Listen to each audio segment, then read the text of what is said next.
JP, marami pa bang humahabol sa mga biyahe sa mga bus terminals ngayong araw?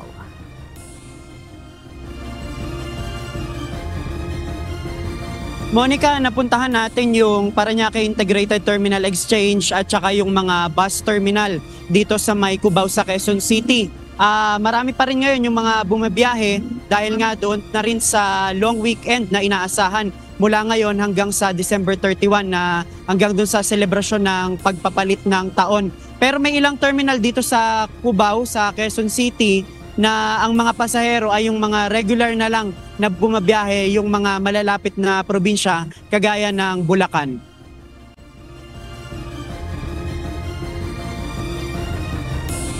Ayon nga sa PITX, na sorpresa rin sila sa dami ng mga pasahero na hanggang ngayon ay nagdadagsaan.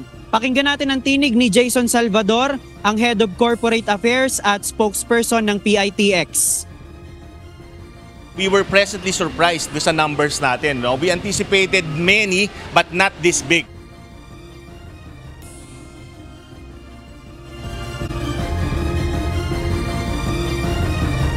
Pagkatapos ng December 25, inaasahan ng pamunuan ng Parañaque Integrated Terminal Exchange o PITX na unti-unting mababawasan ang mga pasaherong bibiyahe pauwi ng probinsya. Pero ngayong araw, December 27, tila wala pa ring hintuan ang mga pasaherong pumapasok sa terminal.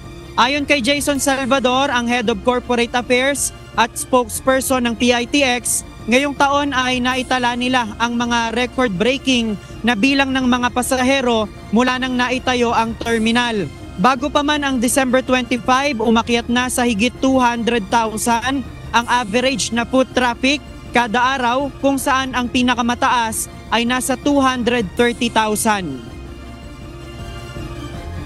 Talaga namang nanunumbalik na yung tiwala ng ating mga kababayan sa pagbiyahe sa land transport. No? Kung noon, after going through a pandemic, medyo nag-aatubili pa sila. Pero ngayon talagang balik na talaga yung kanilang tiwala.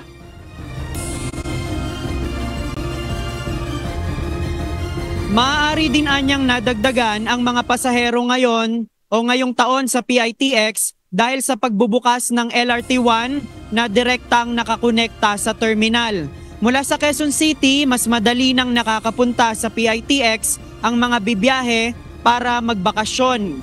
Samantala ngayong araw, inaasahang aabot sa 180,000 ang bilang ng mga pasahero na uuwi sa probinsya para sa long weekend hanggang December 31 o sa pagpapalit ng taon. This is the beginning of a long weekend, no? So karamihan sa mga kababayan natin na nagsipagpasok pa sa kanilang mga hanapbuhay, sa kanilang mga trabaho, kahapon, saka ngayon, ngayon pala magsisiuwi yan sa kanilang mga probinsya.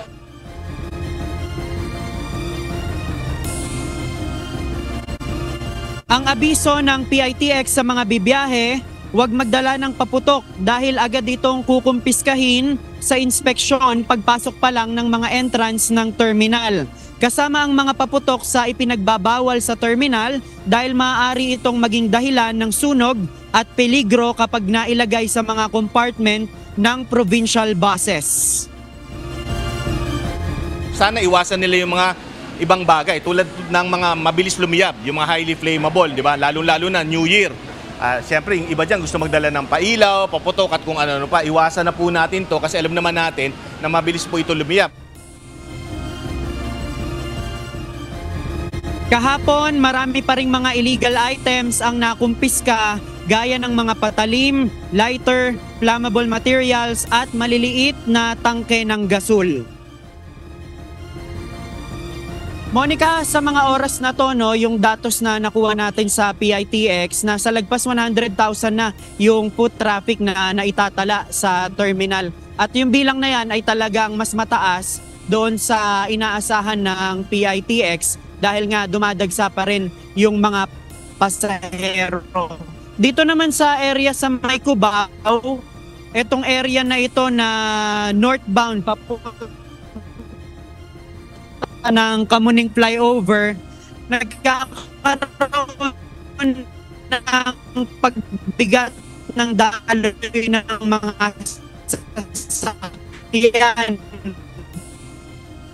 mula kahapon hanggang sa January 2, pinayagan ng MMDA yung mga provincial bus na dumaan dito sa EDSA ng buong araw. Expectedly, dapat maluwag na yung daloy ng mga sasakyan dahil nga nakauwi na sa probinsya yung ating mga kababayan na magbabakasyon. Pero sa ngayon, nakakaranas pa rin tayo. Sa ngayon, yan muna ang kasalukuyang sitwasyon mula dito sa Quezon City.